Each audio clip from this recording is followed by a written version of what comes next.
Hey, it's Aaron. Happy Election Day. My colleagues on the Post Reports podcast have been working a ton to bring you all the latest campaign and election news. And today we're out with a great guide for understanding the election results that you might be seeing later tonight and through the rest of the week. I can confidently say it's a great episode because I'm in it. We're also going to drop the episode here in the Campaign Moment podcast feed to make sure you're not missing out.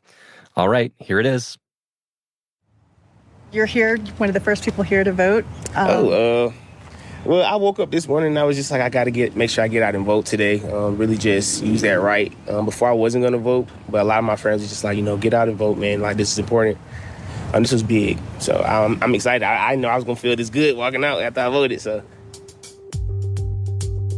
That was Tye Ridley. He's a 25-year-old voter in the crucial swing state of Georgia. And this morning, on Election Day, he was talking to my colleague, Holly Bailey, about his decision to vote for Vice President Kamala Harris. Some 80 million people have already voted early, but lots more are casting ballots today. Post reporters and producers are out all over the country capturing the moment, trying to understand how people are feeling in this historic election. I'm really anxious. I've been nauseous for the last 2 days over all of this stuff. My main concern is actually people getting to the polls and not feeling intimidated. Among my friends, I told them, hey, if you're going to go vote, double it up, go together, just to be safe. Between you and me, I think the country's on the edge of something. And I think we're at risk of losing everything if the Democrats take over. The race is incredibly close. That's what all the polls tell us. It's likely to be decided by voters in 7 battleground states, including Pennsylvania. Outside of a polling center, our producer talked to Santo Montecalvo. He's 73 and lives in South Philly. Yeah, I'm a registered Democrat, been all my life. But it's time for change. Foods cost so much. I got kids' college tuitions I got to pay. It just can't make ends meet. Look, I don't like everything Trump does. I don't think anybody does. But when he was president, I had money in my pocket. So, it's simple. We also heard from Heather Brann, a South Philly resident who came to vote in person. She brought her daughter to show her what voting looks like. The daughter was wearing these cute earrings that looked like voting stickers. There's so many great reasons to vote for Kamala Harris. She, against all odds, always comes back to, we're in this together. I'm here for the people, all of the people. And I think that positive message is really the grounding force of our nation. And we have to continue to come back to that. From what we know, it could be days before we find out who the next president will be. And some of these voters are just trying to live in that uncertainty. I'm not going to worry about it if I can't change it. It's going to happen the way it's going to happen. And I'm going to cast my vote, and that's how it's going to go. What are you going to do to watch the results tonight? Are you somebody who's going to watch them come in? You're going to kind of check I quit drinking, so I can't do that. From the newsroom of The Washington Post, this is Post Reports. I'm Martine Powers. It's Tuesday, November 5th. Happy Election Day. As people are out casting their vote around the country, our reporters are also preparing for the aftermath of this unprecedented election. This is Yvonne Winget Sanchez in downtown Phoenix. I just finished getting set up at the media tent outside of Maricopa County's Vote Tabulation Center, which was the site of protests after the 2020 election as votes were still being tabulated. This year, the center is protected like a fortress with concrete barricades. Hi, this is Josh Tosley. I'm a reporter for The Washington Post. I'm here in a gym in Palm Beach, Florida, where we're waiting on former President Trump to come and vote. I've been covering the former president for 8 years, and today feels like sort of an end of an era, maybe a beginning of a new one. It's hard to know. That's one thing we all share right now. It's hard to know what this moment means, and none of us know what's going to happen next. But today, we are here to help you understand the election results that you might be seeing later tonight. There are 538 electoral votes up for grabs today. The crucial number is 270. Whoever wins enough states to get there will win the presidency. So in this episode, we are mapping out the most likely paths to victory for Harris and for former President Donald Trump. We're talking to my colleague, Aaron Blake, to game this all out. He is the host of the Campaign Moment podcast. Listeners will be familiar with his voice because we have him on the roundtable that we air on Fridays. And today, he is our election guide. So, Aaron, I'm hoping you can start by just walking through what we can expect on Tuesday night in terms of what, if any, results we are actually going to hear about. Well, the short answer is that unless it is a decisive result, which is not what we're seeing in the polls right now, you'd best settle in because it could take a few days. That's what happened in 2020. Some of these states take a while to count their ballots. Some of them can't count ballots that are cast by mail until Election Day. And so we have a situation in which we're probably not going to know for a little while unless we get a result that really surprises us all. And it looks like one of the candidates is going to win this in a very decisive race. So it sounds like you're making the case for not necessarily like people feeling like they need to stay up until 2 o'clock in the morning to watch this, because from what we're seeing, that it's likely that that is not going to be when we're hearing the final result. Yeah, I think if you're looking for a decisive result, you might want to not stay up too late. But I think we will get a good sense of which direction things are headed in, because we may not have complete results. It may not be the kind of results that allow for a given state to be called, but we will get substantial results in all of these swing states as of late Tuesday night, early Wednesday morning. And at that point, we'll be able to get a sense for how long this could be drawn out. Okay. So let's walk people through that, like some of the scenarios that could start to play out even on Tuesday night that would give a sense of potential paths to victory for Harris or for Trump. You have been laying out a lot of these scenarios in some of your pieces. They're very interesting to think about, but I do want to start out by talking about what I think you've termed as the Harris squeaker, which is a great name. Can you explain what that is and what it looks like if Harris is squeaking by? Yeah, I want to start out by just emphasizing that this could go any number of different directions. We could have a very close election where it comes down to one or two states. The races are so close that if things shift a couple points one direction or another, we could see all of the swing states going one direction or another. So we just have a lot of scenarios that are in play. I think the one that, if you believe the polls right now, if the polls are spot on, the most likely scenario that we're seeing right now is what I called the Harris squeaker. And that is Kamala Harris is effectively elected president because she wins the three northern swing states. Those are Pennsylvania, Michigan, and Wisconsin. And then this is what people are referring to when they refer to the blue wall, blue correct? wall, yes. This is, Democrats have been calling it this since when President Joe Biden was in the race, because this seemed like their most significant and most likely path to victory, because these northern swing states were polling better for the Democrats than these southern swing states that we're going to talk about.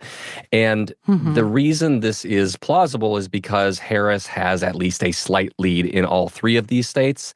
And also, by the way, these three states, if she wins them, as long as she carries Nebraska's 2nd district, which is something we're going to get to, I imagine, she gets to exactly 270 electoral votes. So she doesn't need anything else besides these three states and that Nebraska electoral vote. And so I think it's the simplest. And to be clear, 270, like that's the number that either of them need. So if she gets 270, she's getting there, but like truly by the skin of her teeth. Exactly, yes. 270 electoral votes. You need a majority of electoral votes. And there are paths for each candidate by which they can get there with just three states. And this is Harris's plausible one, and the one that the polls suggest is quite possible in a very close election. But I want to go back to what you just said. So it's Michigan, Pennsylvania, Wisconsin. If Harris wins those three states, then she's in a good place. But she still has to win a congressional district in Nebraska. We talked about this a little bit on the Campaign Moment on Friday, but I want to dive into more of that because I think a lot of people have been paying attention to swing states, and Nebraska has not come up in this at all. Yeah, Nebraska is one of these two states, Nebraska and Maine are the two of them, in which they award electoral votes to the winner of each congressional district. So the winner statewide gets 2, and the winner of each congressional district gets 1 for each of those districts. And so Nebraska's 2nd district is the state's one swing district, and it's one that Democrats have done increasingly well in recent years. And so a lot of people assume that it is going to go for Harris because it's been trending in that direction, because we're seeing polls that show her up by the high single digits, even double digits. But you don't know. We don't have a ton of polling here. Unexpected things can happen. But this is why you saw the Trump campaign try and get Nebraska to change to a winner-take-all electoral vote system, because this is a potentially very significant single electoral vote just because of how the paths to victory shake out. Wow. Amazing. Okay, so I want to move on from the Harris squeaker to then talk about the Trump squeaker. Tell me about what that scenario looks like that you've mapped out. Yeah, so I think Donald Trump's paths to victory are a little bit less obvious, even if they're not necessarily fewer of them. One of them is going to run along the East Coast, and this is one that his campaign has focused on since a couple of months ago, basically winning Pennsylvania, North Carolina, and Georgia. This is the path by which Trump can also win the Electoral College with exactly 270 electoral votes. If you give him those 3 states, it goes to exactly 270. And this has been maybe a little bit of a tougher path than that Northern Harris path that we've talked about, because it looked like Pennsylvania was favoring Harris slightly. But that state, according to the most recent polls, looks like it's closing a little bit. So this path to victory for Donald Trump is looking a little bit more plausible than it did before. Well, what's interesting is that in both of these quote-unquote squeaker scenarios, that it relies on Pennsylvania. And Aaron, you talked earlier about our expectations that we're not going to hear about every state's results on Tuesday night. Pennsylvania is chief among them, in which we're going to be waiting around for a little while to figure out what actually happened there. Yeah, exactly. And that's a big reason why this election is probably going to take a few days if it's close. Pennsylvania is just... It's the most important swing state by far, I would say. It has the most electoral votes. It is maybe the closest, according to the Washington Post polling averages right now. It's kind of mixed in with a couple others, but it's very, very close. Unless we have a very decisive race, it's going to be a situation where we're waiting for Pennsylvania to be called in order for us to be able to determine any kind of winner. I also want to talk about another scenario that you've mapped out, and that involves a sweep of essentially Nevada, Arizona, Georgia, North Carolina. Talk a little bit about that and what happens in that scenario.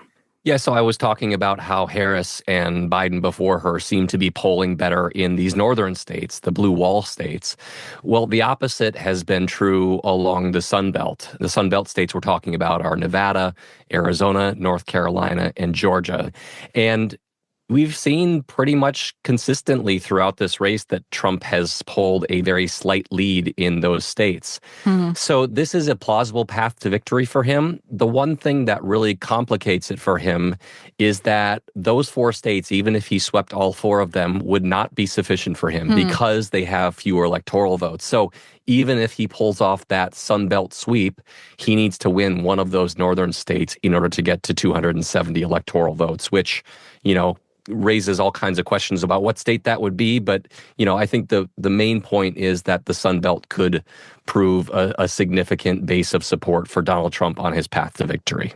And then I think it's important to talk about the possibility where you have a Harris route or a Trump route, that there is a decisive and relatively quick victory for one of the candidates.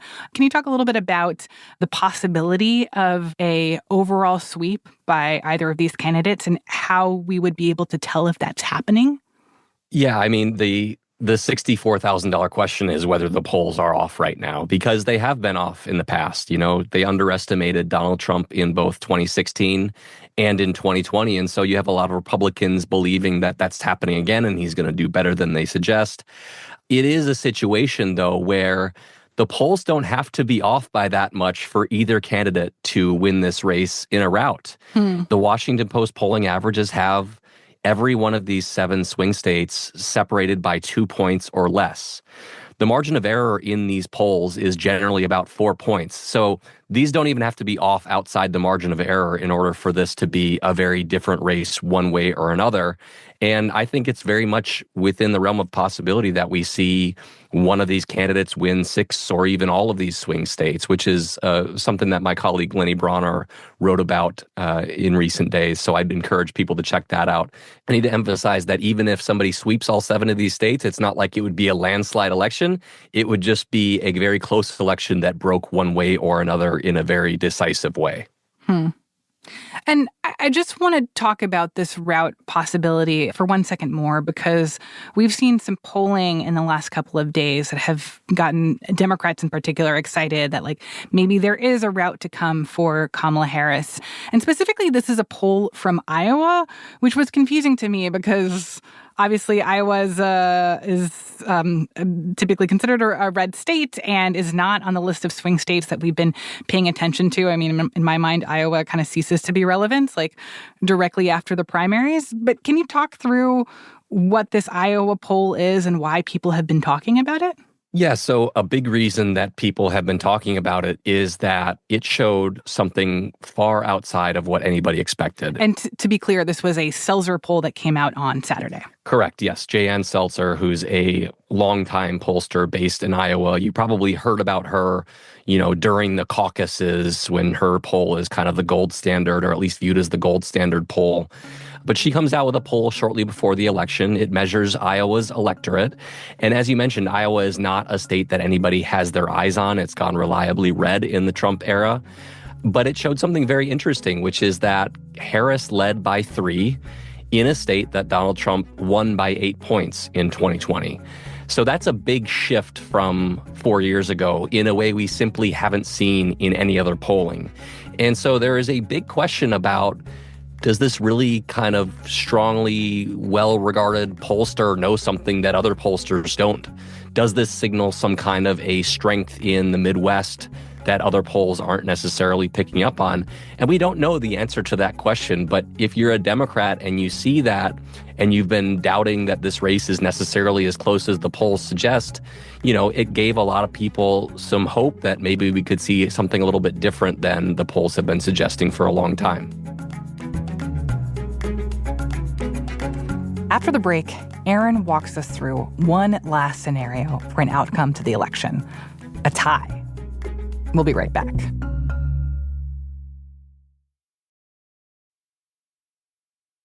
So one last scenario that I just want to touch on briefly: a tie. Because, 538, that's the number of electoral votes that there exist in total, and 538 is an even number. What happens if they get split up between the two of them exactly evenly? Yeah, I mean, you mentioned one scenario in which this could happen, which is that Harris loses Nebraska's 2nd district, but wins the, blue wall states in the north. There's also another scenario involving Trump where he could win 269. If Harris does win Nebraska 2nd, Trump could win Pennsylvania, Michigan, and either North Carolina or Georgia, and that would get him to exactly 269. It's unlikely, but because we have such a close race, it is more of a possibility than we've seen in the past. So let's say we do have somehow a 269 to 269 tie in the Electoral College. At that point, it would go to the House of Representatives, where each state would vote by congressional delegation. So it's not every member of the House voting. It is each state getting one vote that is decided on by its full delegation. Making this even more complicated is it is not the current House that would be voting, where Republicans have most of the delegations, but it would be the new House. So the House, all these seats are up for election in 2024. The new House will be seated on January 3rd. And after that, on January 6th, is when the House would actually vote in a contingent election and decide who the next president would be. Well, Aaron, I think that's a good segue to talk about some of the other races that folks should have their eye on Tuesday night and in the days after. And since we're already talking about the House, let's talk about some of those districts that could be important for control of the House going forward. Just describe briefly what's the state of the House right now and what's at stake when folks are seeing, different competitive congressional districts that are going to be coming up red or blue on Tuesday night and on the days following. Yeah, so the House is probably about as competitive as the presidential race, so it could go either way. Republicans have a very narrow majority, but Democrats can flip the House if they win 4 seats from Republicans. There are 435 congressional districts, but very few of them are actually competitive. Only 22 districts are considered toss-ups by the Cook Political Report, which watches these things very closely. So that's like 1 out of every 20 districts is actually among the most competitive. And the Cook forecast on this suggests that Democrats could gain as much as 10 seats or Republicans could gain as much as 5 seats. Basically, Democrats need to win a slight majority of these toss-up races in order to take over the House. So it could go either way. We usually see the toss-ups go one direction or another. House is very much in play. And as you're going to be watching the returns, are there any particular seats for the House that you think might be a bellwether for, Republicans seem to be doing well tonight and they might hold on to control, or that Democrats seem to have the advantage here, like a seat or a race or a couple candidates in particular? I think if there are a handful of seats that I'm watching to get a sense for how things are looking. One of them is Scott Perry's seat in Pennsylvania. It's the 10th district. He's a very Trump-oriented Republican, but he comes from a swing district. So if he can survive, that's probably a good sign for Trump. A couple nearby districts that are held by Democrats, including the 7th district held by Susan Wild, the 8th district held by Matt Cartwright. If Republicans can win those seats, that's good for them. But if Democrats are winning those 3 races, they're probably having a good night in Pennsylvania. And if you're having a good night in Pennsylvania, you're having a good election. And then the last one that I would encourage people to keep an eye on is in Maine, the 2nd district, which is where a pretty moderate Democrat, Jared Golden, is trying to win a district that Trump will probably win. That's a very kind of high-profile race and a very big testing ground of whether Democrats can win in tough territory in this election. Interesting. All right, and then let's talk about the Senate. Obviously, Democrats have control of the Senate right now, but the most narrow control, and I think there's been a lot of doomsday projections about what this election could mean for Democrats maintaining control of the Senate. Talk a little bit about some of the races that you're keeping an eye on when it comes to control of the Senate. Yeah, so if the House and the presidency are basically a toss-up, I think the Senate is lean Republican. Just to break it down a little bit, Democrats currently have a 51-49 majority in the Senate, but because they are likely to lose West Virginia, where Joe Manchin is retiring, we're essentially starting at a 50-50 tie. And 50-50 is, of course, good enough if you win the White House. So if Democrats win the White House, all they need is 50 Senate seats to have a majority because the vice president breaks ties. Same for Republicans. But I think the one thing to watch here is if Harris does win the presidency, that's really the scenario in which the Senate could be undecided at this point. And Democrats are defending a lot of territory. They're having to defend in Ohio, a red state. They're having to defend in Montana, a red state. And so it becomes a situation where Democrats, if Harris wins, they basically have to have all of these races go perfectly in order for them to just hold on to the barest of majorities in the Senate. I would keep an eye on Pennsylvania, where Senator Bob Casey is up for re-election again. Michigan, where there's an open seat. We've got a congresswoman named Alyssa Slotkin running against former Congressman Mike Rogers in Michigan. And then in Wisconsin, you've got Senator Tammy Baldwin trying to hold her seat against Republican Eric Hovde in another very close race that I think a lot of people are keeping an eye on. So Montana and Ohio are the big opportunities for Republicans. Beyond that, I would keep an eye on Pennsylvania, Michigan, and Wisconsin. All right, so those are a lot of races for folks to hopefully be keeping an eye out for on Tuesday night and as they see returns come in the following days. But before I let you go, I just want to ask about ballot measures. There are a variety of ballot questions that are facing voters this year. Are there any themes that have come up or groups of ballot questions that you've been following and that you think voters should be paying attention to, even if they're not ballot questions in their state? Yeah, I'm really glad you brought this up because it's something that I think often gets lost on Election Day, but we have an increasing movement in this country to get things done via ballot measure. And a big reason is because a lot of, these state legislatures and certainly Congress is a little bit gridlocked. And so these ballot measures give people a way to get things done in another way. A few key ones that I'm watching are, of course, abortion. This is the big one that Democrats have moved to put abortion rights ballot measures on the ballot across a lot of different states. I think there's 10 states with some kind of an abortion rights ballot measure on them. We've seen these abortion right ballot measures pass basically without any exception ever since Roe v. Wade was overturned. So 2022, the Supreme Court overturns Roe v. Wade, and Democrats and abortion rights groups start putting these on the ballot, and they keep winning even in red-leaning states. Yeah. So I would expect that could happen in states like Arizona, Colorado, certainly the blue states that are on the ballot, Maryland, New York. But there are some kind of tougher states where this is on the ballot. One of them is South Dakota, another one is Missouri. And then the one I think a lot of people are watching because it is such a high-profile fight is in Florida, where the abortion rights ballot measure is going to get a majority according to the polls, but it needs to get to 60% in order to be effectuated. And so, interesting. Yeah, so it's a higher threshold than you usually see in a lot of states, and that's why we've seen a more pitched battle over this, because it's not as assumed that it's going to happen. And of course, this would be very significant because not only is this Donald Trump's home state, and not only has he, tried not to say how he would vote on this until recently, but this is one of those states where they enacted a very strict anti-abortion law, a 6-week ban. And so to the extent that Florida would overturn that with a 60% plus vote, that would be a very significant statement about the march of abortion rights in this country. Right. And it would just have a huge effect on a lot of people's lives, like not just in Florida, but in all these states. I mean, add them together, we're talking about a significant portion of the country. All right. So, Aaron, any last thoughts? Anything we didn't talk about? Anything that you're going to be paying attention to tonight that you think other people should keep an eye on?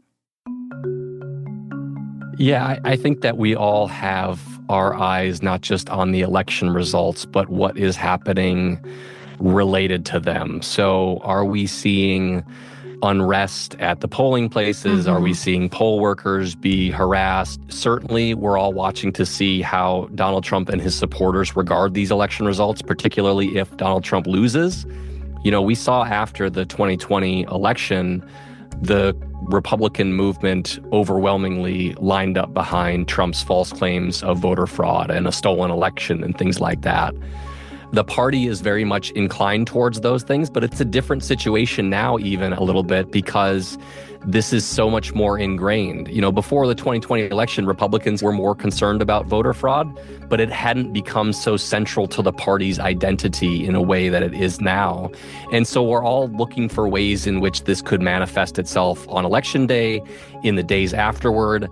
And I think it's just a really fraught situation for our democracy. So that's certainly something that we're all keeping a very close eye on, in addition to the election results. That's a really important reminder. Aaron, thank you so much for taking the time to walk us through all of this. Thanks, Martine. Aaron Blake is a senior political reporter for The Post. He's also my co-host on the Campaign Moment podcast, which you should really follow to understand the results of the election. You can find it wherever you listen to podcasts. Before we go, one last piece of news from Election Day. Some voters are taking extreme measures to avoid the anxiety of this election.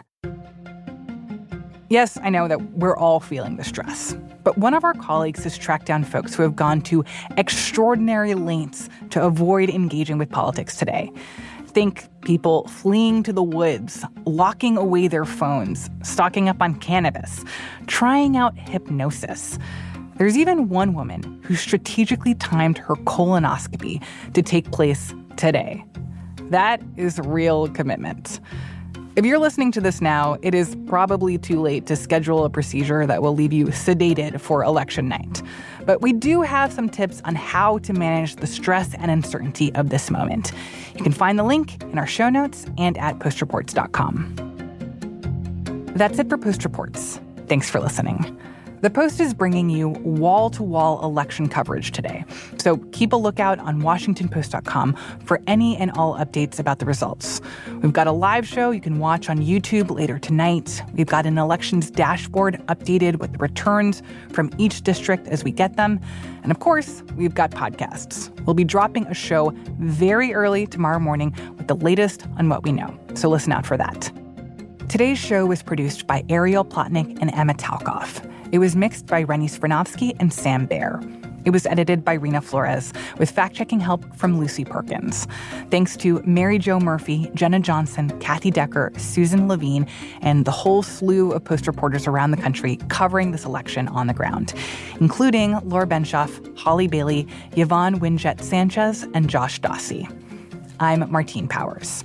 We'll be back tomorrow with more stories from the Washington Post.